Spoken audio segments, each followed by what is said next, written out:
Any minute. Here we go. Ladies and gentlemen, what you are witnessing before you now is the work of three individuals who have a common love for the art, which is anime.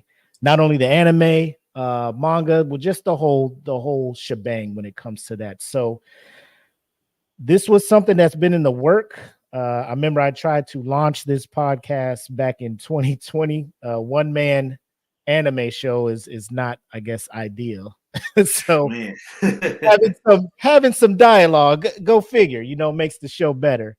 Uh-huh. But I am joined here by Deante the Giant from SNN, and also from SNN, my man Kenpachi, the anime guru. You see the tagline in there, and that is not a false statement, ladies and gentlemen. My man has put in work. And what you have here is a joint effort between DFPN and Saturday Night Nerds entitled Eat the Cake Anime from it's a little play on words from the Ike Turner, Tina Turner type thing, but Yeah. none of that violent stuff here unless it's hands being thrown in the anime here. So we'll get into the intro. We'll come back. I'll let these guys talk and introduce themselves a little bit more, and then we'll get to talking about some anime. So sit back and enjoy.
Whew.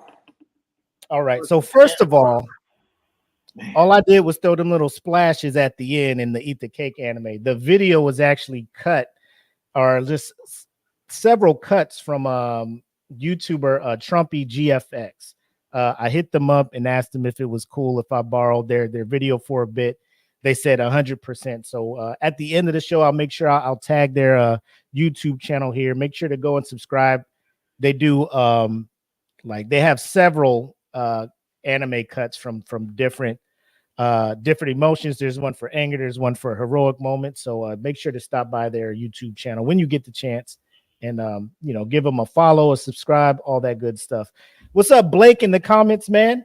Mr. Hickman. I hear you. Yes. Mr. Hickman in here says he can't say much on anime, but here for the support. Hey, we appreciate that, man. Hopefully you get to learn something by watching. That's our goal here. But like I said, I got the two gentlemen here from SNN. We'll let Deante go first, and then Kenpachi, you can go ahead and introduce yourself to the folks as well. Yes, sir. What's good, y'all? This is Deante Giant back again. I know it's been a hot minute since I've been on screen for any content. I think the last time we went live for anything, it was probably back in like March. But as far as war goes, like we had a series called SNN War, hosted by Kenpachi himself. It's been a while since we did an episode on that too. Yes, it has. I think it had that might have been like March, the last time we did a stream on that. I think so. Yes, we covered a lot of good anime in that time frame, and there's a new season of anime that's dropping now. It's a lot of bangers are out. New seasons of all of our favorite shows are back.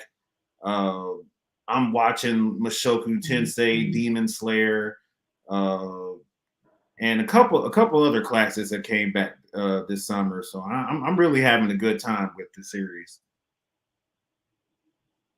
Awesome. All right, Kenpachi, real quick. Probably one of the toughest anime characters in all of anime, from probably my favorite anime series, Kenpachi from Blood. How did you settle on that as your moniker? Because I don't, at this point, I don't even need to know your government name, your real name. Like, you were always Kenpachi to me, man. How did you come up and settle on that one there? Man, like I've always felt the connection to Kenpachi Zaraki from Bleach. Just like his attitude, I've always loved it. Like the fact that he wore his hair like he did and kept the bells on the end of the strands of hair and the eye patch that sucked up like half his reishi, so that he was always letting them know where he was. He couldn't sneak up on you even if he wanted to.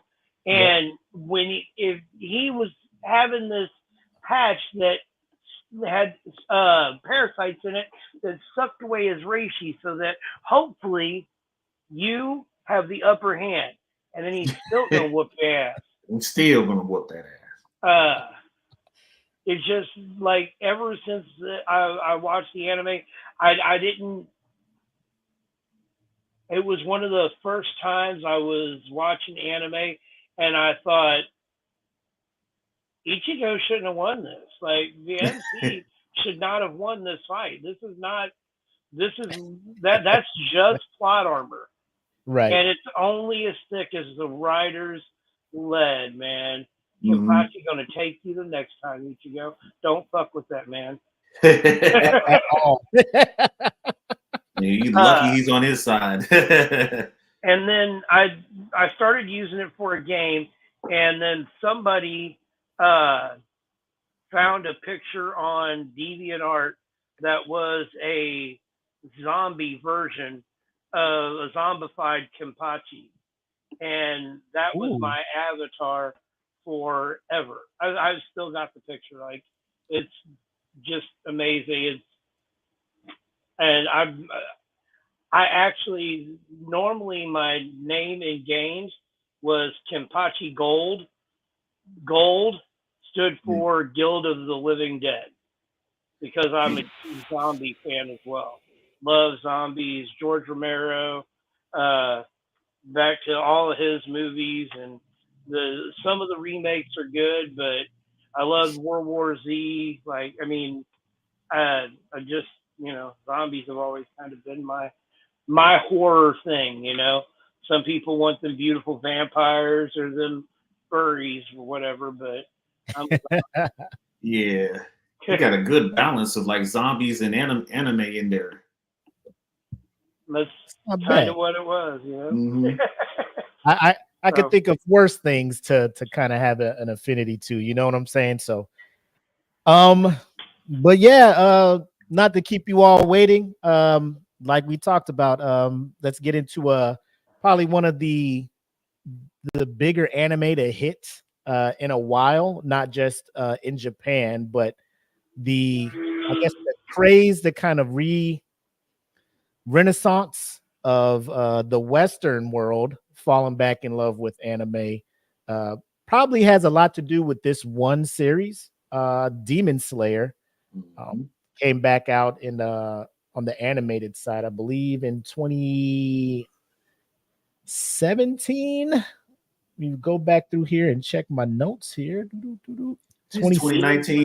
Yeah, 2016 is when the manga started. Yep, 2019 is when the anime came on air. But like we talked about, let's get into kind of figuring out the behind the scenes, what led to the creation of the manga, and find out a little bit more about the creator there in our segment, Creating the Manga.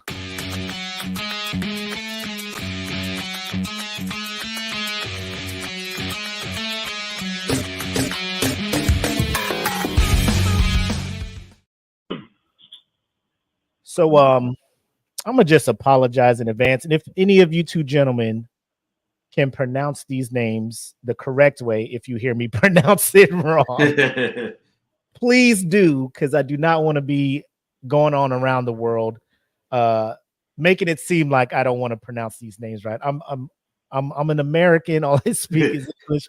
I love watching sub. I wish I could say I wish. Oh my god, man. I'm Duolingoing. Trying to get my Japanese up, but we'll see. So like we talked about, it was created by Koyoharu Gotoge. I believe that's right. Okay, thank you. I told you, Duolingo. Sponsor us. We got you. Yep. So the manga was serialized from February of 2016 all the way to May 2020. So it ran for 4 years, and kind of when it was wrapping up, the manga is when they picked it up for the animated series. But I know myself, probably like most people, I was unaware of the actual manga until the show came out. So after watching a couple episodes of the show, I went and logged into my Shonen Jump account and started binging the manga immediately.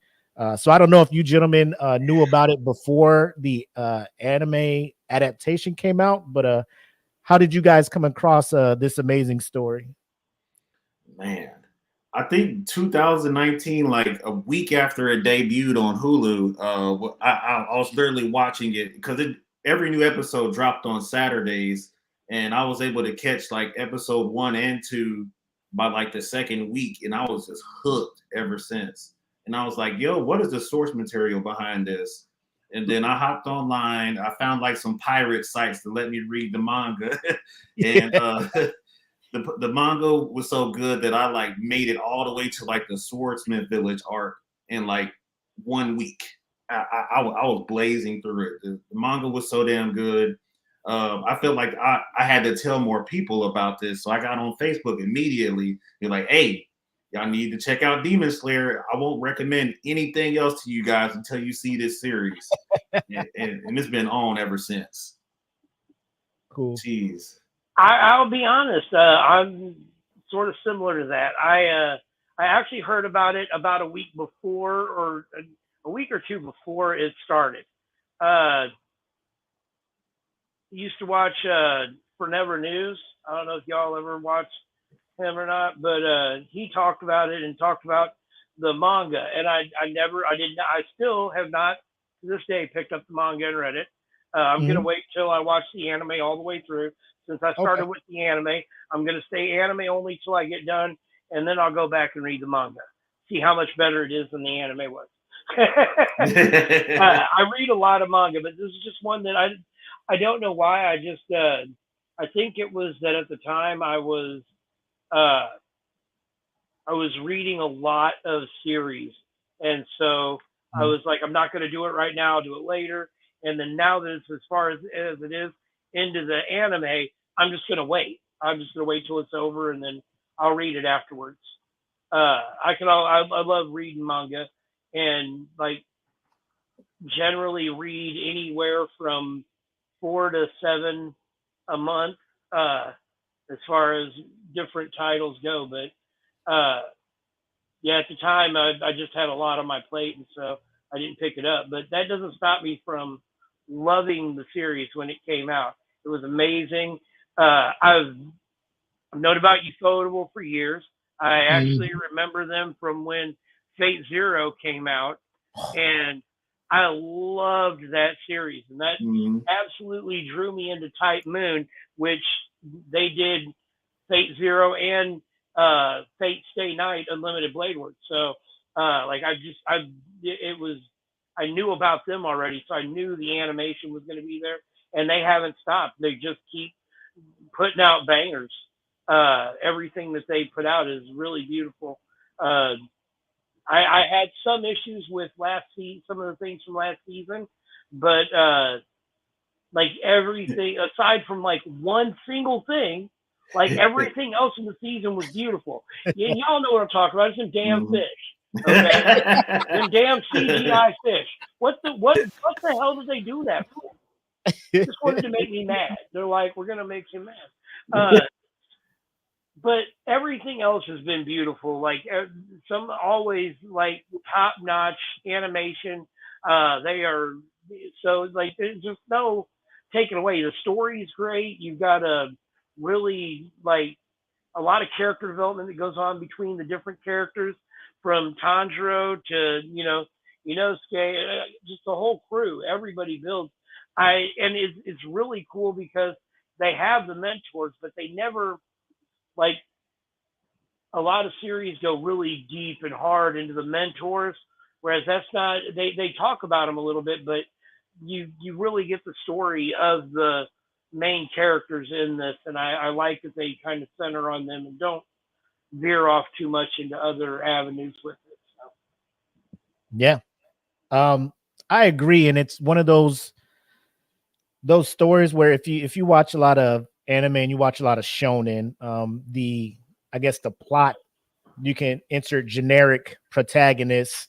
Within the first couple of episodes, something terrible happens, and then it's a quest for that protagonist to continue their journey, getting stronger and stronger until they meet, their antagonists and battle it out to save X, right? Yeah. It is a formula that seems to work until the end of time, because I think deep down everybody just wants to know that the good guys, if you try hard enough, you'll overcome, right? Mm-hmm.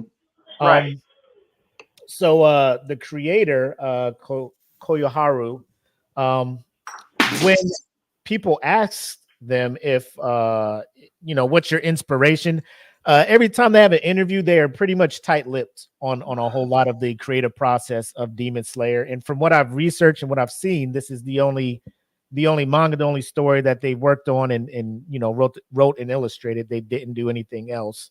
But they're on record saying that they drew inspiration from the setting based on traditional Japanese history and folklore, which you can tell like if you watch the show, but definitely in the manga, you can tell it's very I don't know if I'm using it right, like feudal Japan.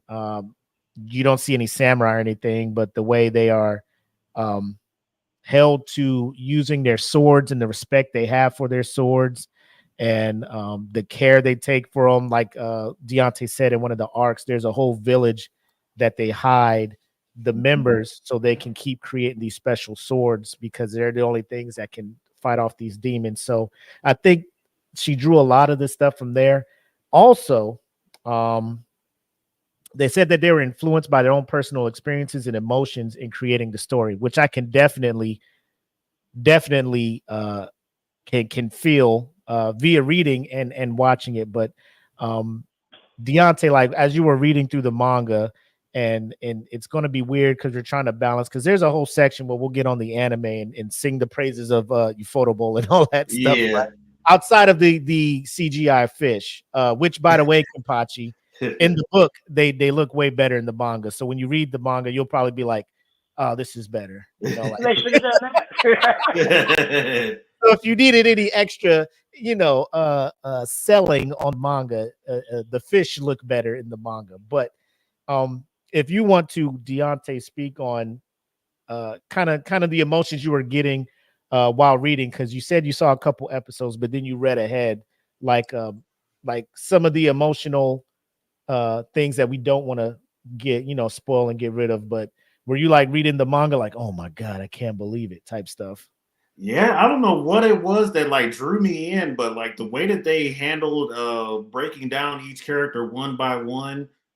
We see in like the very first episode that Tanjiro goes through a tragedy, and they make sure that like they establish like Tanjiro has this very strong bond with his siblings and his mom.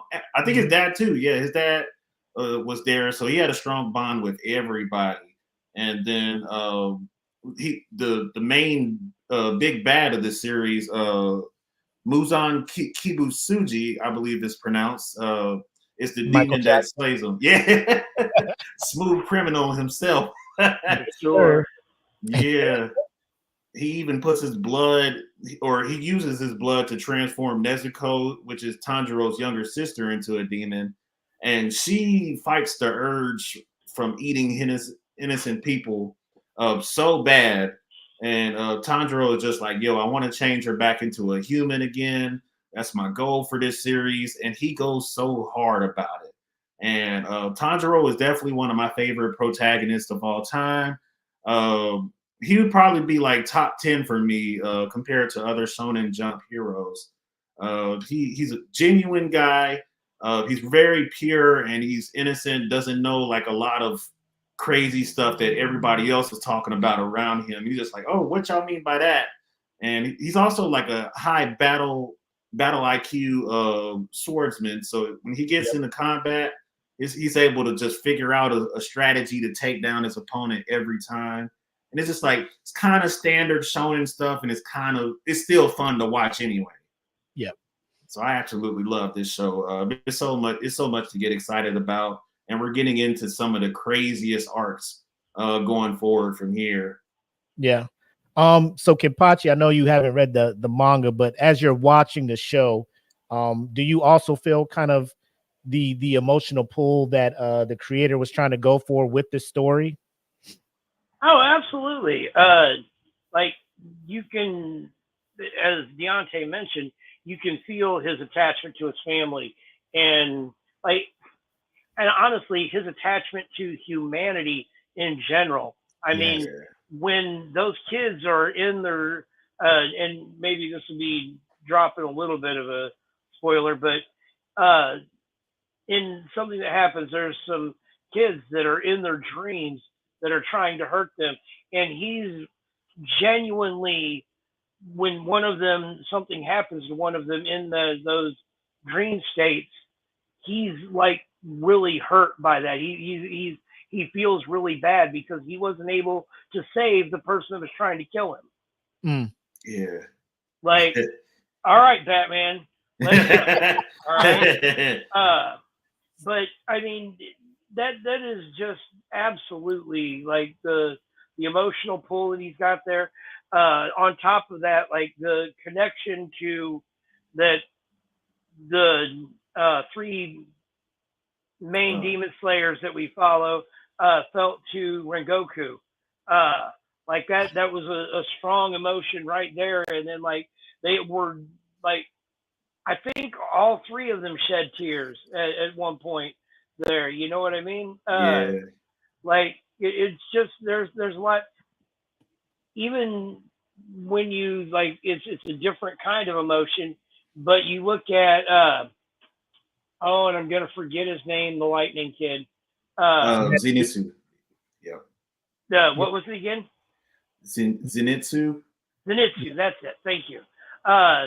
He is falling in love with Nezuko, and like that's really like that's cool. And it's funny because you see Tanjiro as well, like what? Like, he doesn't understand this. You what, my sister? Right. Yeah. He doesn't get it. Like that whole innocence and naivete, it just comes out of him. It really does. He exudes that all over. Every time he's speaking about anything, he's so oblivious to everything going on. It makes his character endearing. Yeah. Like you can't help but root for him. I also wanted to point out something else, just like because we're talking about the manga, and like I said, I haven't read it, so it's kind of hard to have a lot to talk about the manga. So I thought that I would throw this out there. I did a little stud and research myself today, and Demon Slayers broke some records. Did you guys know that? Oh yeah. Go ahead and share that data. Well, this one isn't a record, but Kimetsu no Yaiba accumulated over $8.7 billion. That's 1 trillion yen as of 2020 in revenue. So by 2020, they had already made $8.7 billion. 4 years ago, it was at 8. 4 years ago, 8 billion. Yes. And it looks like, okay, there it goes. I'm unfrozen now. Kimetsu no Yaiba is one of the highest sold manga per volume at 6.5 million copies per volume. That's when crazy. they put all the chapters together into a volume. There's 23 volumes released. Each of those volumes sold 6.5 million copies. Man, come on. The manga was the fastest ever to break 100 million copies in circulation on a short amount of time. And I mean, you say short, but 4 years and 7 months. It's the fastest time for anybody to get 100 million copies in circulation. Yeah, I was looking like go ahead. The data you have there is crazy, because the data I looked up real quick is I'm looking at, like manga that have at least sold 1 million copies and above. Obviously One Piece is at the top. It's still going on to this day.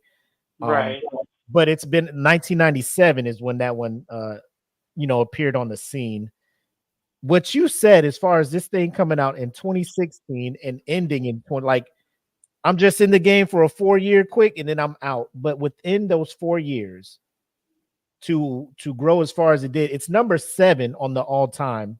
Number 7 on all-time. I think 1, 2, 3, 4, 5.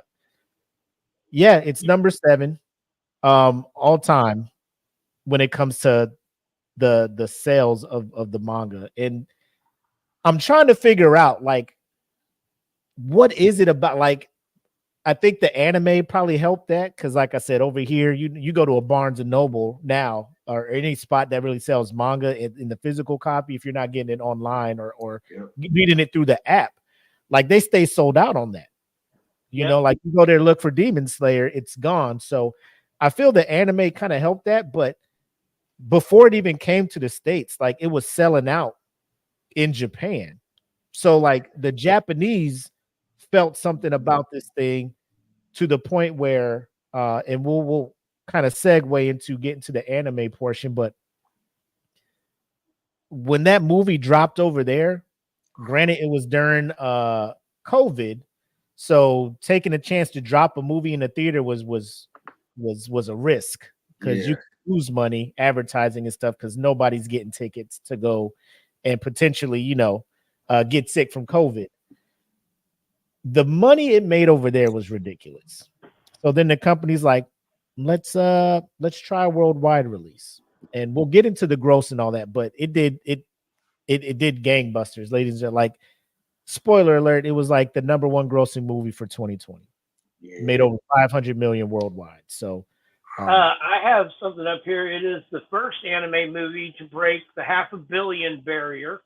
Closest is Spirited Away at 395 million. That's crazy. According to Sharabiz, a database for character licensing in Japan, this Demon Slayer is the best franchise of 2020, surpassing other well-known franchises such as Anpan Man, Pokemon, the Mickey Mouse, and the Snoopy franchises in 2020. It beat Pokemon and Mickey Mouse. Yeah. I mean, Peanuts and Anpan Man, whatever. I mean, Peanuts, I love Peanuts, but I don't think, like, Snoopy ain't been big since I was a kid. Nah, it's been a while for me. But, I mean, don't get me wrong. I tried, like, many years to get my kids to watch, It's the Great Pumpkin, Charlie Brown, all of them things. And my kids were like, no, Dad. No. Boring. But Jen's in the comments. Pokemon. Oh, I'm sorry. Go ahead, Kenpachi. I was going to say, beating Pokemon and Mickey Mouse blew me away when I read that. I was like, wow. Yeah. If anything is outselling Pokemon, it's it's doing gangbusters. You're doing something right. Yeah. Jen mentioned a part of what she feels like why people are gravitating to this story in this series is the relationship between the brother and sister, which I think you both talked about, the links at what Tanjiro is willing to go through to save his sister. But I feel it's like, this is the only family I have left, right? there have been numerous people in the series like, bro, your sister's a demon, she gotta go. And this man is like, you know, she's cool. I'm keeping her in this box. She ain't doing nothing. I'm trying to find a cure. Just help me. I'll do whatever. Like, I'll learn whatever I need to do. And I'll, you know, like, help me save my sister. And I think that, like, Jen, you might be right on that. Cause like I'm looking at this thing like when his sister didn't attack him, and she could have, like, this whole series could have been done in one chapter of the manga, right? Credits, you know, like credits. Yeah. Something about her, she held back. And I think that is the thing people are trying to realize, because like you said, old buddy did use his blood that he's used on multiple demons, and they're all evil, and there's something within her that is giving her the ability to stop that. But we've delayed long enough. I think it's time for us to talk about the beautiful anime rendition of this show and talk about the gangbuster numbers that it is doing. But ladies and gentlemen, let's talk about the anime adaptation.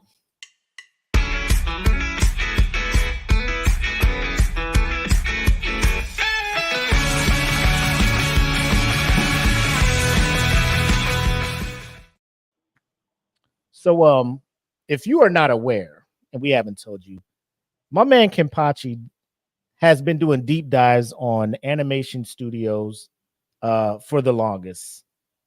He sent me some of the write-ups he's done, and they're so detailed, and I'm just like, why haven't you published a book or anything? But I will sit back and kind of let you introduce the people to the wonderful company animation studio that is Ufotable, who is responsible for this amazing work of art. You know, when I was researching it, I found something that I found kind of interesting is that they weren't founded until October of 2000, so they're a relatively new production company, which is really cool. They're based in Shinjuku, Tokyo, which, if anybody follows anything, Shinjuku is like that alternative part of town. Like, there's some alleys you just don't want to walk down, and that's where like a lot of the what do they call them? The delinquent fights in some of the other popular anime. That's a popular town that they Tokyo Revengers. Shinjuku's one that they go to a lot. It is a popular city in anime just in general. I mentioned it earlier. They did Type Moon. They did a couple of those. They also did the Tales series. I don't know if anybody watched some Tales of Symphonia. Tales of Zestria came out a few years ago. That was absolutely one of my favorite short anime series. It was 24 episodes and it was over. And it built this character from, a little village kid to the most powerful hero in history or something. So, man, yes, delinquents, our people. Something else they're known for is working with Bandai Namco. They did the God Eater series. Yep. So that was based on a video game. A lot of the early stuff they did, nobody's going to really know, but they did get known for, in a lot of those, they added a claymation sequence. Oh. I never noticed it in any of the ones that I watched, but I thought that was pretty interesting. It's going to make me want to go back and watch some of these older ones. I mean, I want to watch something called Ninja Nonsense anyway. Yeah. I mean, yeah, I saw it on the list. I'm just like, I got to check that out. Right. I tried to watch the Garden of Sinners series. I did not get into it. It is another one of those series that is based on time jumps, and I can only handle so much of that. ReZero is about, ReZero and Tokyo Revengers, and I'm good. Yeah. But I mean, their big thing has definitely been the Demon Slayer series. They have been coming out with that. I really like the way that they have chosen to do the movies. I the way they did Mugen Train, where they had the movie come out and then they put it as the episodes. I thought at first, I was like, I feel like I'm getting gypped. But then they took those episodes and they added extra scenes in each episode. And then you had the extra episode at the end that gave you a whole nother depth of Rengoku. Or not at the end, at the beginning of it. In the beginning, that was a whole nother depth of Rengoku that you didn't see in the movie. So I feel like they are doing things right. Like they're giving people something to go to the movies for. But then they're like, yeah, but you went and saw the movie, but you want to watch it at home too. So that's different than any other anime series has really ever done. I mean, I'm a DBZ fan from back in the day. So like comparing it, I love the DBZ movies, but I really didn't like that most of them didn't fit into the series. Like they were all outside the series. So it was like, how do I square up this battle with Garlic Jr. here when they're supposed, and they go fight here and they didn't know him either place, but as Demon Slayer, you don't have to worry about that. The movies fit right in with it. They show you all the transitions. They give you a little bit before, maybe a little bit extra. This year they gave people in the movies the last episode of last season and the first episode of the Hashira training arc. So, I don't know. I didn't go see it, but I don't know if there was anything extra in it. But I mean, that's still, I know people that were in the area where it was being shown that were like, yeah, I'm going to see that. As soon as I can go see some new Demon Slayer, I'll go pay my $10, whatever it is, to go see it in the theater. So they are successfully making money without the manga, which is something that is very hard for a lot of these. I mean, your authors are not getting the money they deserve because they'll make the manga and that's how they make their money. But then anything they make on the movies, that's a totally different thing. They make a cut, but even there, they take the original book, they give it to a screenwriter, and I mean, and you look at some of these movies, I feel like a lot of them are not doing that the proper way. And I'm going to point at one that we all like, Jujutsu Kaisen. Like, yeah, I like Zero, but I mean, I don't like the way that they handled a lot of the business in the background. Although I guess that we can say that about MAPPA in general. Ufotable is doing things right, and MAPPA needs to look at how Ufotable is doing them so that they can maybe take from that playbook, because they're making money hand over fist. They still got Demon Slayer coming out, and I mean that shit was over in 2020. It started in 2016. I mean, and like they know how to do it. They're still has everyone excited about it. They're dropping movies. People are going to see them. I mean, Demon Slayer is good, but like I said, I think that we all saw in the last season that there were unfinished episodes and animations that went on that we're not having that with Demon Slayer. Right. They have their people get it done. They know how to run their company. I may not like every bit of animation that they do. Yeah. But they know what they're doing, and they've done it. Yeah, I'm going to keep going on about the dance.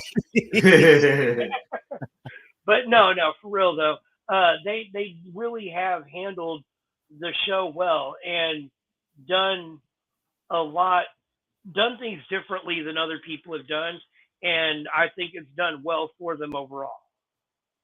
Yeah, I think I read somewhere when it comes to like giving their employees, their animators, ample enough time to rest in between, so they're just not continually picking up and doing things. They're real selective with the projects that they sign on to animate. And I think that's Mappa's biggest issue is Mappa's just like, you know, they're more for quantity over quality. Although I will say Mappa is no slouch when it comes to their animation. You got, I think, what first the last season or the first three. I know Attack on Titan, the first 3 seasons were one company, and then another season picked up the last company. But JJK's out here. I think they also had a Dororo over on Amazon. They got a couple of projects where I'm just like, man, this is beautifully done. But when you read and you get into it, like I'm not on the level that Kenpachi's at, but I dabble and I follow a couple things and I read something and I'm just like, man, that's just not right. Like, you fear for animes that run into issues with companies that burn their employees out. They, you know, we look at a series everybody was excited about the first season, Seven Deadly Sins. Like, I'm just like, oh, I'm gonna get behind this. This is amazing. And then they're just crunching these people. And then all of a sudden, anime, you're just like, is this the same? Is this the same show I was watching? Like, what the hell is happening? Yeah, completely different animation companies for that last season. Yeah, and oh my god! But you read stories like, much like it is with the video game industry, the crunch, and they're just turning projects out, turning them out. And in Japan, like these people, they take very good pride in their work, and when the work is bad, some people go to the extreme and take their lives and things like that. And these companies are like, man, that's crazy. Let's get the next episode out next week. So like Kenpachi said, Ufotable, great job. And also, I'll hand it over to you, Deante, after this. Have you seen an adaptation where it's almost like the pages of the manga come to life? Like literally, like there are some shots in the anime that are frame by frame from the manga, but it's better, if that makes sense. Yeah, I think a part of that comes from like the power system that Gotoge had set up for this series, because it's just like uh there's not every demon slayer has the breathing abilities, or at least the breathing sword techniques. But the characters who do, there's been like articles about it being strictly aesthetics, and they're not like swinging fire at people actually to cut a demon's head off. But either way, the aesthetics look beautiful in the manga. The aesthetics look beautiful in the anime. Tanjiro started the series out as someone who could do water breathing, and then eventually he moves on to what he's doing now with I guess you could call it like the sun breathing, and he's been able to swing fire at demons' heads and decapitate them, because that's the only way to put the demons down. So these fights, they are high stakes. If Tanjiro or any of the demon slayers get caught lacking, the demons will put a hole in them. And there's some situations where it's just like you got to call for help and have a Hashira on standby, because the main antagonist, Muzan, has this group of demons called the 12 Kibutsuki, the upper moons. And then Tanjiro, back in the day, him and his 2 buddies, they struggled with the lower moons getting those 1v1s in. And then now they're taking on upper moons currently in the anime. And it's just like, man, they have to just keep leveling up. They have to perform their sword breathing techniques even better. So I think Ufotable is like following along with the manga a little bit and said, if their fights went hard in the manga, the fights got to go even harder in the anime. And we all saw what happened in an entertainment district arc with the Sound Hashira. Oh, God, these fights are nothing to sleep on. That should have been in theaters, bro.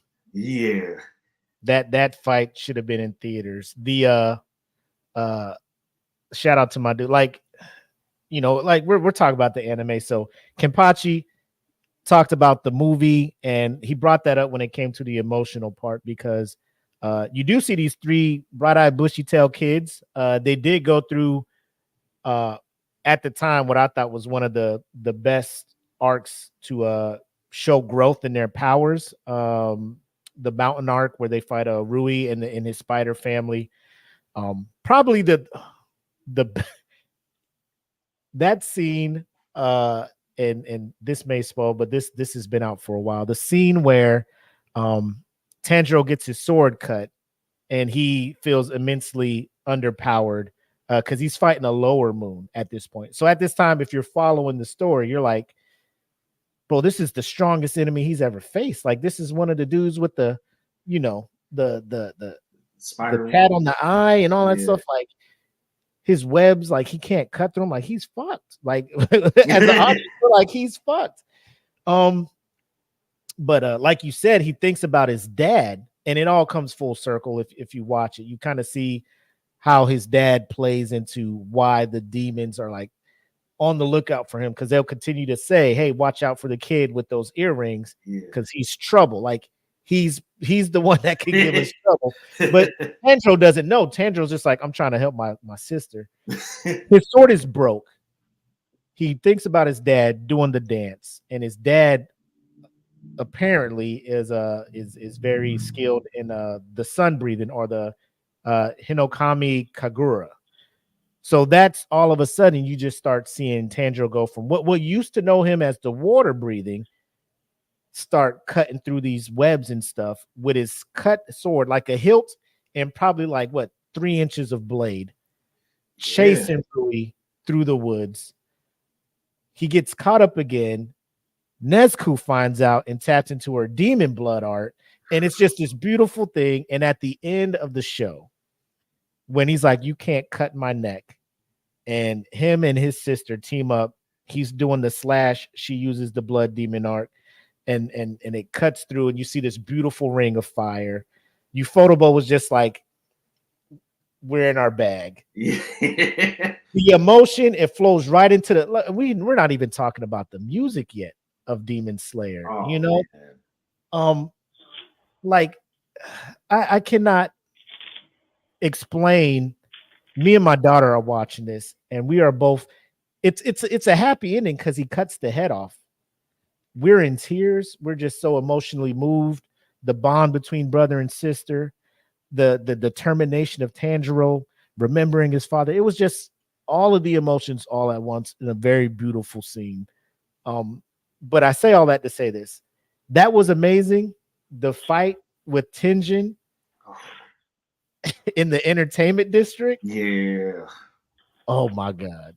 I don't know if you want to talk about that, Kenpachi, but I don't know if that is, I guess, like, we can go through and pick out what it's going to be tough. Our favorite moment of animation is in the series that we've seen so far. It's going to be tough for me to pick one out. But Kenpachi, if you had to choose, not for me.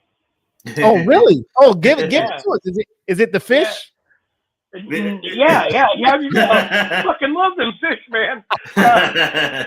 No, honestly though, that season has the single best animation that I feel like they've had, and I won't remember the name of it, but and I don't want to give too much away, but it's when he does the flaming snake thing between several. That was, I was watching it and I'm like, yeah. all right, okay, fuck them fish. All right, Ufotable, you got me back. You won me back, Ufotable. Yeah. All right. You needed this. You needed all of this to happen. Right. But I'm back. And the awesome part about that is, like, when you read the manga, there's a frame where you see that exact scene. So, like, I'm watching it and then I see it with Ufotable's beautiful work, and I'm just like, reading the manga, there's no way in my mind I could envision it being that vibrant, that beautiful, and that amazing at the same time, you know? Just to touch on that, because Facebook does these wonderful things for us. They, after that happened, I don't know if it was the next day or the next week, but they had I saw a post where they had the manga page right next to the anime, the last anime still, where he's zigzagging through them, and like it was very what's the word, surreal, seeing the page, and there was ink that's just black and white paper and ink, and then you look over at that and you're like, that's the same thing. Like they're exactly the same, even though there's no color on this one. When you look at it, you felt that color in it. You knew what it was supposed to be, and you felt that when you saw it. And then as I look at it, that was very like you said about the seeing a page in anime come to life. I couldn't think of one, but then as you're sitting here talking about it, that absolutely did look exactly from one page to the screen. It was a perfect adaptation for that. I mean, like I said, I haven't read the manga, so I can't say the entire thing is a perfect adaptation, but at least that one scene absolutely was.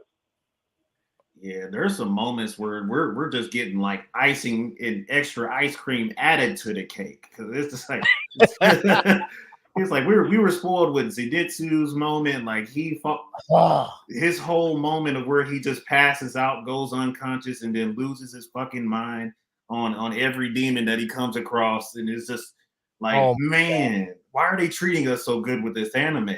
I forgot about that scene where he's asleep and the spiders, like he has the toxin and he's about to turn, but the spider was just like, man, you keep doing the same move. And you go to flashback and see that his master was just like, bro, if you just master this one thing, like these other moves aren't even going to work. And he did the thing where there was a thunderclap flash or something. He just boom, boom, boom. And then he bounces up the cap, and you see his silhouette up with the sun or the moon in the background. I'm just like, you photable, stop it, man. Like crazy. Every episode, I'm just like, Jesus. When he first did that, they gave me goosebumps for real. Oh, in the house that was, oh my God. Yeah, I was like, oh my God. That's the power. Yeah. That's his power. But yeah, so like we talked about, this thing is going gangbusters. Movie, Kenpachi gave you the stats. Best movie out. I think if I even look at opening weekend, I don't know what other movies it was competing against. Granted, it was during COVID, but for the amount of money that it made in the theaters in the States, I think that's when people like the resurgence kind of happened with anime over here in the States. Because now you go buy a Hot Topic or anything like that, or you go to the graphic tee section over in Target or Walmart or something. There's, you know, you got the Naruto shirts over there now. You got the Demon Slayer shirts there now. You got the JK shirts. So it's picking up, which I love. You know, I like to have that stuff available for me when I go shop. But off the bat, in 2019, it won Best Animated Series, the Crunchyroll. Like, I know we've talked about the different anime award shows ran by different things. I wish there was some way to just combine them all and just have a, you know, a number one. Like a one massive like Grammy night. Yeah, but I think across the board for a lot of these award shows, Demon Slayer was like just taking everything. You know what I'm saying? I know recently the Swordsmith Village arc won 3 awards for best animation, best story, and everything from Deadline Anime Awards, Crunchyroll Anime Awards. It won the prestigious Anime of the Year award along with a total of 11. This is Crunchyroll Anime 2024, which if I'm this may be wrong because I think I watched that one. I thought JJK season 2 got it best anime. Yeah, I was gonna say the beginning of this year. That's what I thought. It was Jujutsu Kaisen. Yeah, there was. Got it. So there's at least 2 award shows where JJK took home Anime of the Year twice, I believe, and then it's been like One Piece, Mushoku Tensei, and Demon Slayer ever since. Yeah. Yeah. It's kind of been those three just dominating the whichever one is dropping and running right now. So JJK's on a break. Demon Slayer's about to come in here and run away with awards this year. And if it does win awards this year, it'll be crazy because this is only going to have 8 episodes this season. If you read the manga, you know this isn't the most exciting arc, right? But I think next season is supposed to be the final season, and that arc is gonna be emotional as well. So we'll leave it at that. But before we move to our next segment, which I'm glad Kenpachi's here because like he said, he watches a lot of stuff. So what we're gonna try to do here on Eat the Cake Anime is after we move from this portion onto the next, we'll have Kenpachi kind of tell you a show that's on the come up, something that's caught his eye. He wants you guys to check out. But before we leave, favorite moment of the anime so far. Deante, go. Man, I got some favorites too. There's a lot of comedy in this series too. I can't remember like some of like the top funniest moments. But there's like moments of just like total sadness, and then there's moments of like absolute hype. And it's hard to pick like out of those 3 categories that I had myself. But overall, my favorite Hashira is the sound Hashira, in the entertainment district was my favorite arc outside of Infinity Castle for the whole series. And I would say seeing him come to life and go full on Dragon Ball Z against a upper moon demon was probably definitely the highlight of my life. So, and then I will say watching the Love Hashira go crazy in Swordsmith Village arc was my top 2. Because people they look at her, she's just like waifu and all that. Yeah, but she's also crazy enough to fuck everybody up with a blade. So just, watch how you treat her. Still waifu, man. Like there was a lot of people who were mad at her original suitor, who was just like, I can't marry you, you too big or something like that. You know, everybody's just like, what the hell is wrong with this guy? Like you wouldn't even have to beg me, man. Like it'd be me and Mitsu, you know what I'm saying? Like for life. Kenpachi, for life. Kenpachi, where are you at? Like favorite animated moment so far?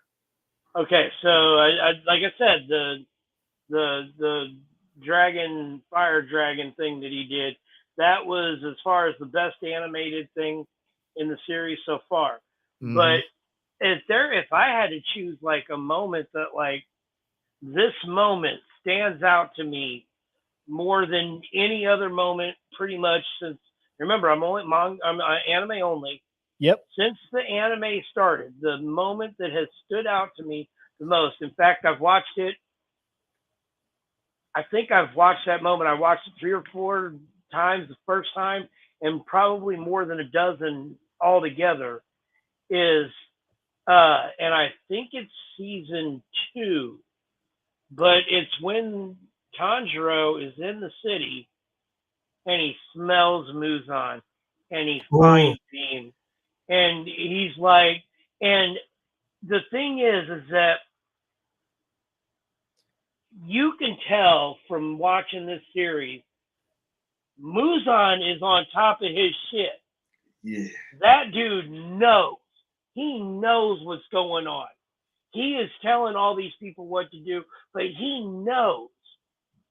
You know what he didn't know? That was Tanjiro. Man. Right there.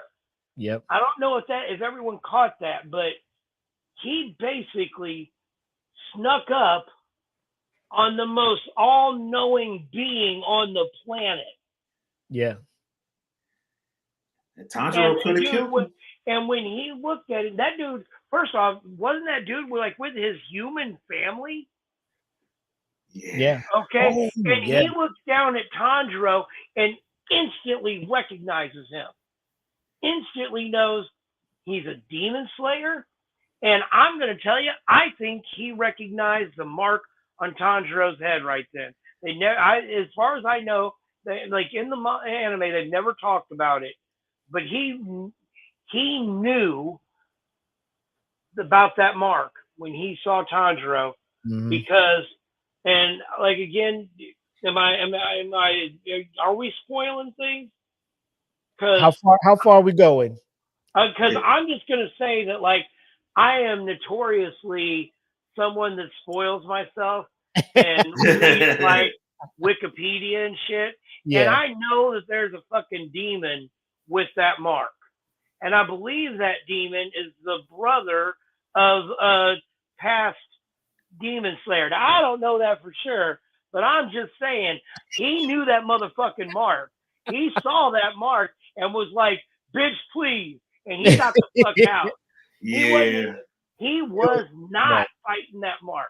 He was like, I can probably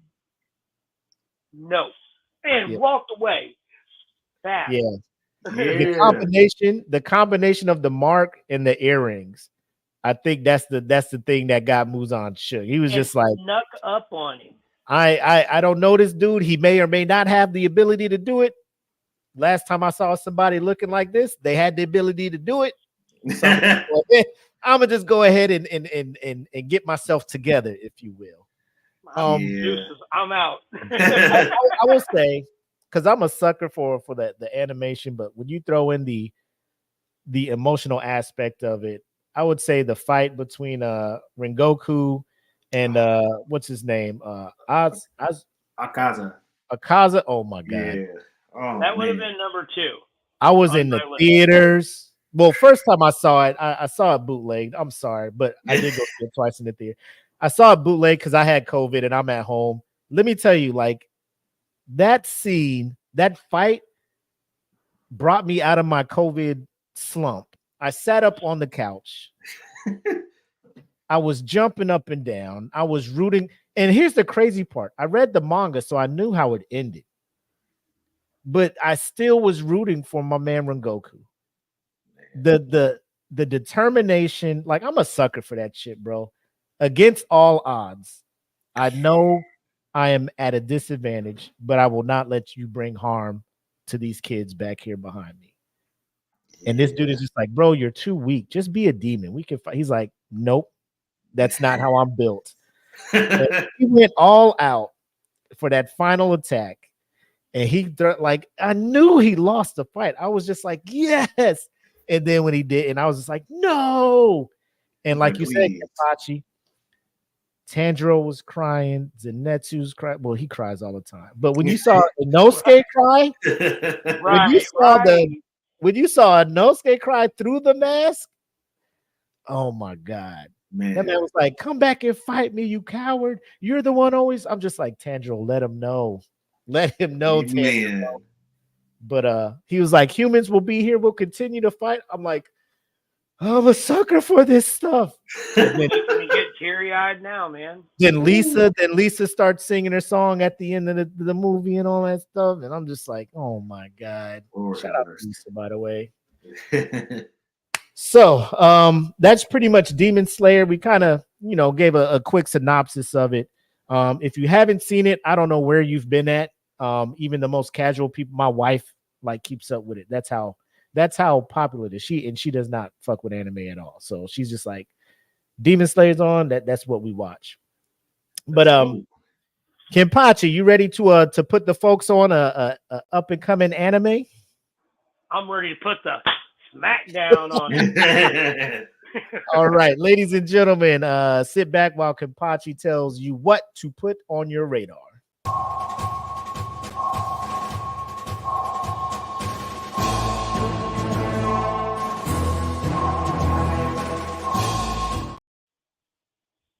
Okay, so starting this off, first off, I'm going to address something that you said a minute ago, because we're talking about new anime, and then you were talking about anime of the year for 2024 with this Hasher training arc out, and I'm just going to throw it down like new anime that is going to tear that ass up.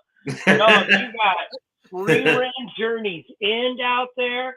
You got Shangri-La Frontier, okay? Banger. You I'm right? just solo leveling. Oh, Yeah. you Ninja Kamui. You're right. Kamui. You're gonna say this boring ass Hashira arc? You called it boring. Is gonna take Anime of the Year. Wait a second, I forgot one, didn't I? What's that 1,000-year bullshit coming back? Bleach. Okay, like we got so many things out there that could be Anime of the Year. I'm not throwing my hat in any ring yet. Okay, because I'm not taking anything away from Ufotable and Demon Slayer. They may very well tear that ass up by the end of this series. But I'm just saying, there's some other heavyweight contenders out there. I said this to Deante. I'll say this on air right now. Frieren is going to be the anime of the century. Okay? Like, you are going to look at this in 10 years and be like, now that's a motherfucking story right there. Because that shit has all the action that Demon Slayer does. The animation is top notch. Man, The I story is cried. gorgeous. The story is beautiful. The story is amazing. The emotional journey that this elf is going through, taking these kids on the same journey that she took the heroes on 80 years before. It is just, it's beautiful and heart-wrenching and endearing and adorable all in one. And there's comedy gold like Mimics, man. I've always loved Mimics. And now they even like Chinese finger puppets, man. Yeah. you see Frieren. Yeah. What do you got to do to get her out? Push her in further. Okay, but on to the end. What I told you, I only got one anime I'm talking about as far as new anime, and I may mention a couple others. There's several other good ones out this season. My anime count has dropped real low, but returning anime, obviously, Mushoku Tensei is just tearing shit up this season. It is amazing. The story, I think I've already cried 3 times this season in that. Like, easily. When he walked up to Roxy in that last episode, like, oh my God, my heart melted, man. Like, just like, oh. All right, but now, Kaiju number 8. Okay, wow. If you have not watched this, it is doing that same thing that I was just talking about with Frieren. It is very endearing. The comedy gold. Okay, the Kafka, the main character, Kafka Hibino. He is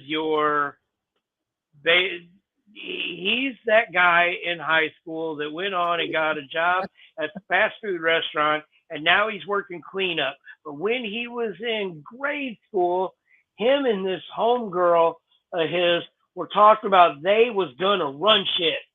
She is running shit. Big time. And he is picking up trash. Her trash, in fact. Okay? Yep. But because of Reno Itaki, I'm gonna roll down here to get it. Ichikawa. Reno Ichikawa comes in, and him and Reno and Kafka, they become like a pair. They decide they're going to leave the disposal unit and go get on the defense unit. And that was Reno's goal, and he invigorates Kafka's goal. And he's like, I'm going to catch up with Mina, and his friend from high school or grade school or whatever. And so he goes in to go do this, and while they're cleaning up on the last one, he gets hurt and they're in the hospital, and this damn bug kaiju flies down his throat and makes him able to turn into a kaiju. And it goes from there. He is the old dude at the club. Like, he just is. Everybody, like, his nickname is Hey Old Dude. That's what everyone says to him. And he's the I've same been age as watching. me. I'm not sure if that's what they're saying in the subbed version, because I've been watching the dubbed version with my son. He said he wanted to watch it, and I just absolutely was on board. I've actually been planning to read this manga. I have not started yet, but it's another one that I've heard about for years. How good the manga was. Like, it is another one that it is breaking records for as big as it's gotten this quick. Uh, but I love it. The song before it is by a group called Youngblood, and I love that song. And then the song at the end by One Republic, Nobody. Yeah. I like them both. Like, I get them stuck in my head, and the whole time, like, I start the episode and Holden's like, "Hey, why don't you skip through the opening thing?" And I'm like, "Hey, why don't you piss off?" He's 15. We talk to each other like we're playing video games against 40-year-old men, okay? And drunk sailor 40-year-old men at that. Like, Hey. Yeah. he's 15, but he has the mouth of a colorful lesbian. Yeah, absolutely. It is. I honestly don't care. I've heard a lot of people that their kids get on there and talk shit to people, and you know what my son's doing? He's yelling at kids about saying hateful shit, and he says, "Yeah, I'm not gonna lie, I'm not proud of this one, but Oh. he says." It's always somebody saying some word, whether it's dropping the N bomb or, you know, faggot, or, you know, one of these hurtful, derogatory terms. And he's like, yeah, well, your mother doesn't love you. And I'm like, what? He's like, Damn. stuck at this game and your parents wish you would die. Wow. He didn't drop the N bomb, so I'm cool with that. But no, man, for real, like, he is very, like, social conscious. Like, he would rather, he finds the person that's in the group starting shit, and he starts shit with that guy. So I'm like, I can't be mad at him for it. He sticks up for all the little guys that can't do good, and he's apparently really good at games. So, you know, go do what you're doing. But yeah, he wants to be in this defense force, I think, with these guys and go shooting some kaiju. So after he gets his kaiju, it seems like it jumps a little bit, and he's learned how to control his transformations slightly. Like, Right. he still has a slip up every now and again. And they go to join the defense force. I don't know. Are you guys both caught up with it? Yeah. Okay. So I'm wondering if there is, like, something about his kaiju form that makes it not work with those suits, and that's why he can't get any more than like 1% out of them. I don't know, but I find that just hilarious that he can't. He's an actual kaiju, but he can't get the kaiju built suit, the suit made out of kaiju crap, to work. That's hilarious. Yeah, because with regular humans, it draws out like a huge percentage of their powers, especially the stronger they get.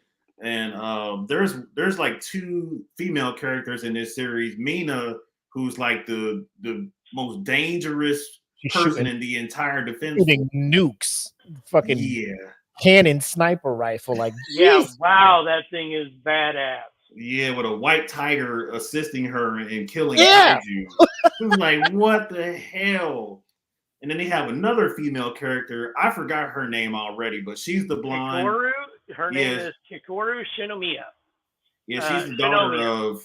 Yeah, she's the daughter of the president of the Defense Force. And man, she could solo so many kaiju by herself. And there's at some point in the series, Kafka's going to end up saving both of them. And actually, in the anime, he already has saved Shinomiya. Shinomiya. And he's essentially, people draw comparisons to him and Saitama from One Punch Man, because Kaiju number 8, his kaiju is so powerful that the only thing that's going to be able to see him is other like hybrid kaijus just like him. And he's about to get a 1v1 right now with another one just like him. They named him number 9. And those fights are going to break the internet. He's got number 10 and 11 to go after. And I swear this was that number 10 swooping down with the previous episode? Like he was. Yes. Because he was chilling, bro. I'm just like, bro, it's about to be trouble. But I'm here for it. I will say the fight, the 8 and 9, their little skirmish was up there. But let's talk about this vice captain. Oh man! Wow! Yes, powerhouse. I love that.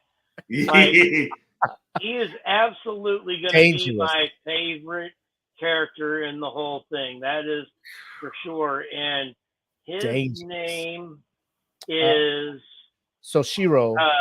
Soshiro Hoshina. Yeah, he is badass. I love the blades. He was like, yeah, she's better with the bigger ones, but I'm better with the smaller. He pulled them blades out, and I'm just like, hey man, you might want to get out of here, bro. This ain't what you want. Yeah.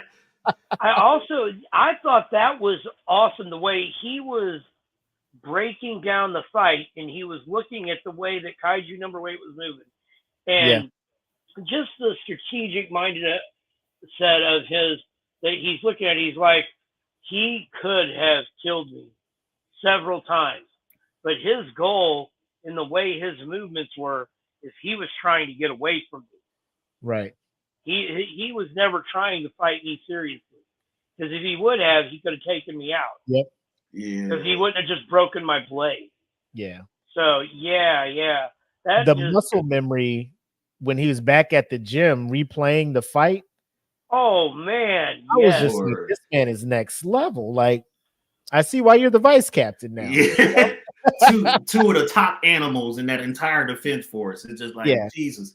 And their feats get crazier as they progress in the story. Yep. I absolutely love it.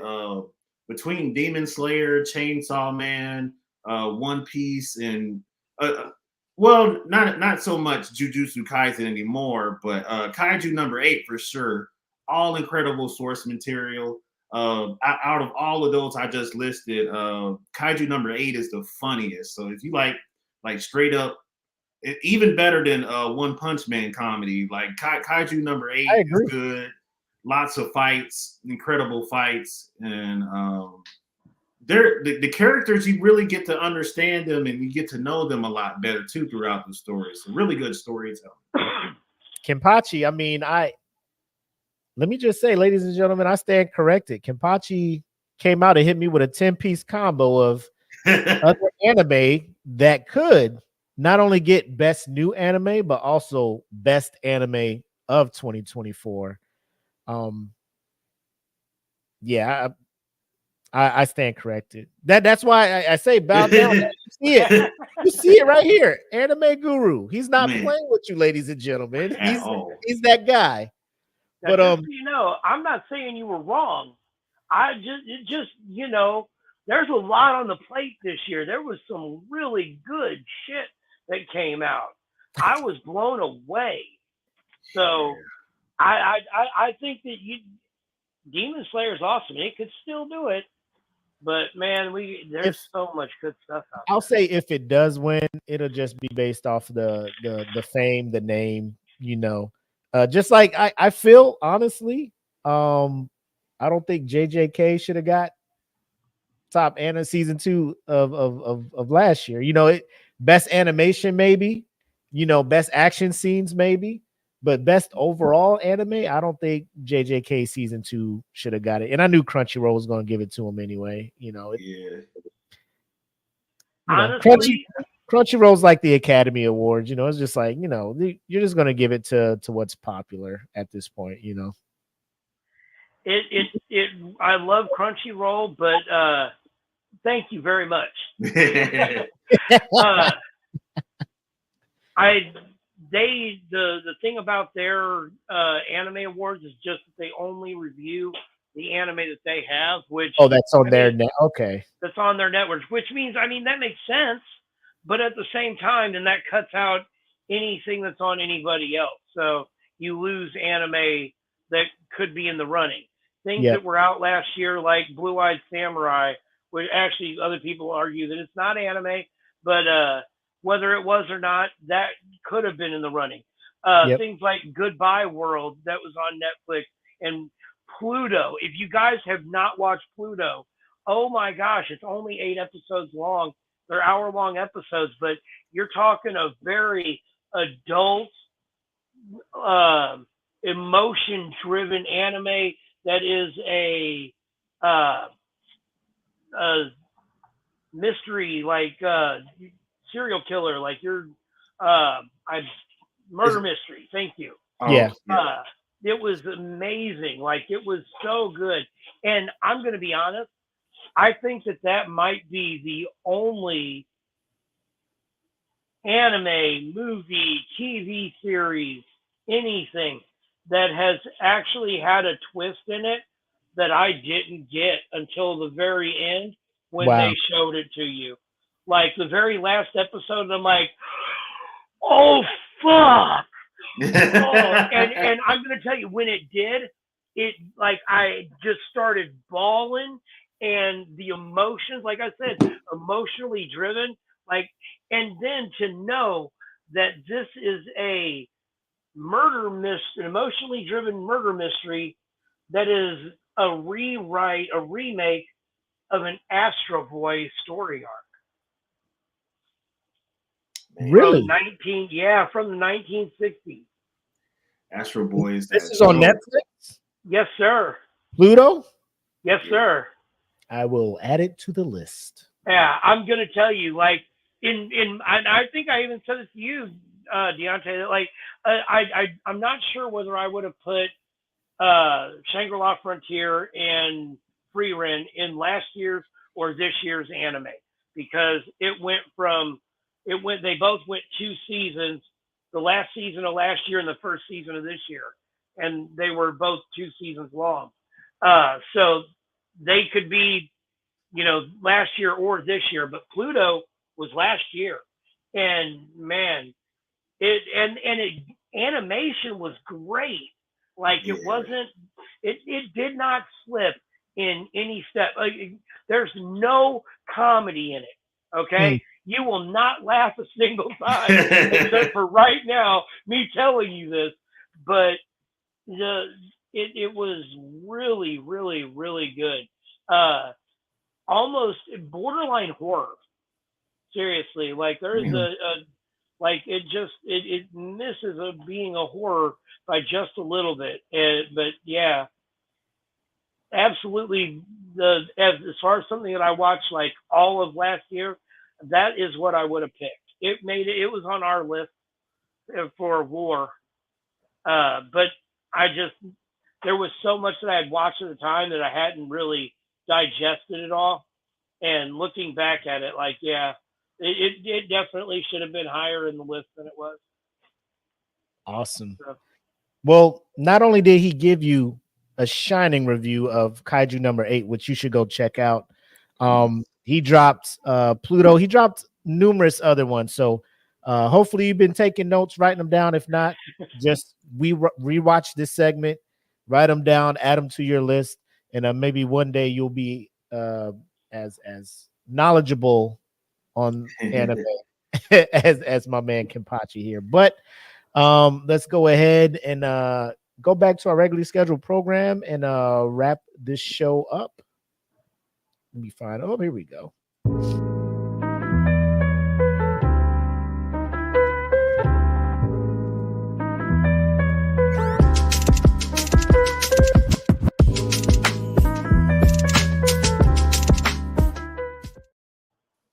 All right. I don't know about you guys, but I think episode 1 was a success. I had a good time, at least. Yes, Lord. Talking to you guys Definitely. about it. I like I said, this was something that I was always trying to work and plan, and it kind of fell off. And I saw you guys doing your war. Like I would try to tune in when I can, but I'm just like, man, I just want to jump. Like I'll be at work. I'm like, I want to jump in and talk anime too. Like I just like that'll never not be something that I enjoy doing. Because I think Jen said it in the comments. The emotions that it can pull from you. Like we were talking some of the scenes from Demon Slayer. Like there's lighthearted moments, moments where you're elated, moments when you're just dejected, sad, and all the above. And Kenpachi dropped a couple of I mean, you got things like Death Note out there, that if you're just like crime drama and who did it and the twists and turns and like a Sherlock in a Moriarty, it's you. There's so many genres. Like it's just not the shonen and it's just not the hentai. I know a lot of people joke like, "Oh, you watch hentai? You like tentacle monsters?" And like it's not like Yes. if you listen to, I like other stuff too. but like if you listen to anything we say, man, at all, you may not watch anime, but I guarantee you, if you tell somebody who watches anime the kind of shows you like watching, we can probably put you on an anime that you're gonna love. Absolutely. You guys agree? Oh, without a doubt. 100%. All right. Like the new one, Delicious in Dungeon. That's the cooking. Oh, the cooking network. You go watch Delicious in Dungeon. That's guaranteed. I mean, you guaranteed to be an upcoming episode. That show right there. Yeah. Oh, sure. Before we food porn. Food porn. Before we leave, I mean, yeah, there's guilty pleasure ones. High School D&D. Oh man. What is it? High School of the Dead. I mean, there's like I'm watching it for the action. I swear to God, I promise I'm watching it for the action. High School of the Dead is what actually turned me off from fan service in anime. I love it, right, at points, but it's like it just it's over the sniper shot. I was just like, exactly what like you hugging her boob, boing boing. That shit never happens to us. If you don't know what we're talking about, you could probably just Google that one scene. You don't have to watch the whole thing. But if is there anything you wanna tell the people before we call it a night, gentlemen? Go ahead. Warzone Wednesdays, we'll be back again. If you guys want to watch some Call of Duty throwdowns, myself, Raiden Hayes, J Gaming, Emperor will be there. But occasionally we can get Blake Hickman on the roster too. So we just been in there just slaying it out with people and talking shit on proximity chat. The usual Call of Duty lifestyle. So next Wednesday, so keep an eye on the Saturday Night Nerds Facebook group. Where all the announcements will be made with like specific timing and dates and all that. So awesome. What you got, Kenpachi?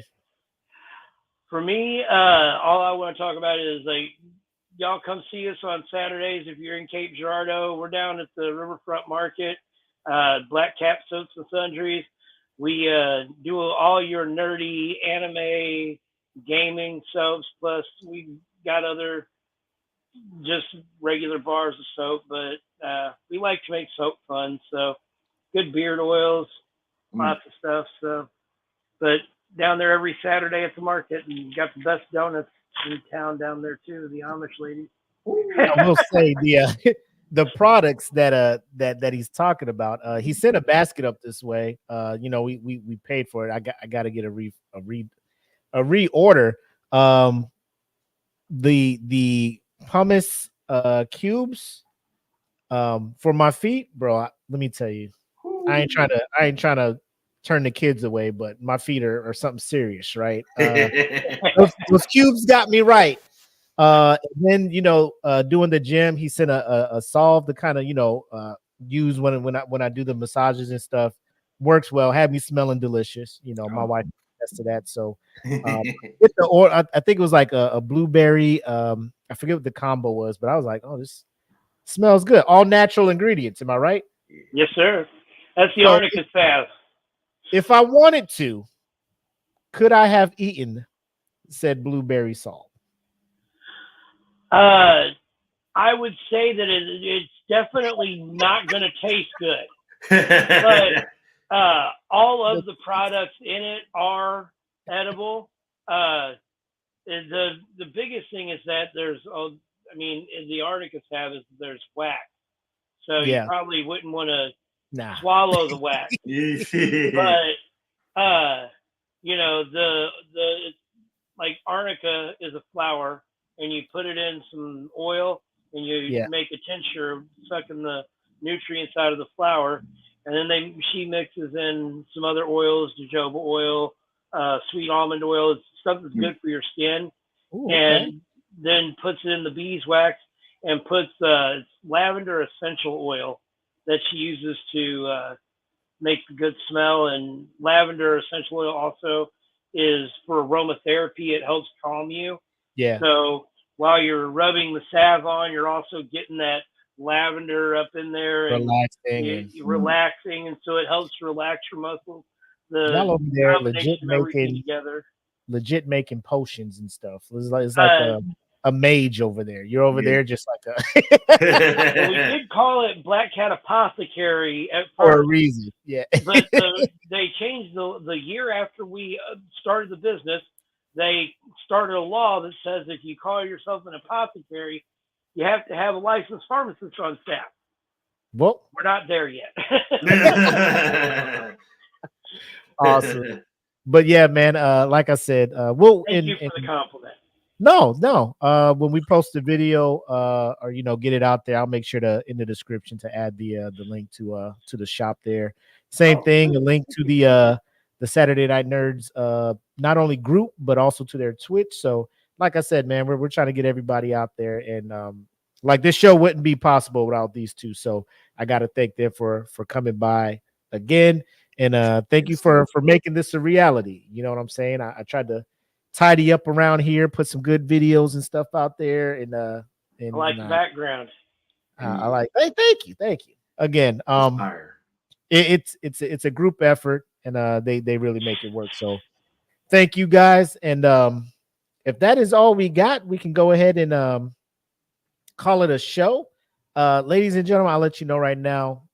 We were talking before the show, and this isn't on a routine schedule. This is something that we will continue to coordinate in the background, and when we all have some good time, coordinate what we want to talk about, do our research and stuff, we'll come back and we'll make the announcement in the ads and stuff and let you know. But so just don't be like, hey, it's Thursday again, where's Eat the Cake? Like, we'll let you know when we're coming back, but right now we're just taking it easy, having a good time talking about anime, and I'm having a blast with it after one episode. So signing off for my man Kenpachi, the anime guru, and Deante the Giant. Yes, sir.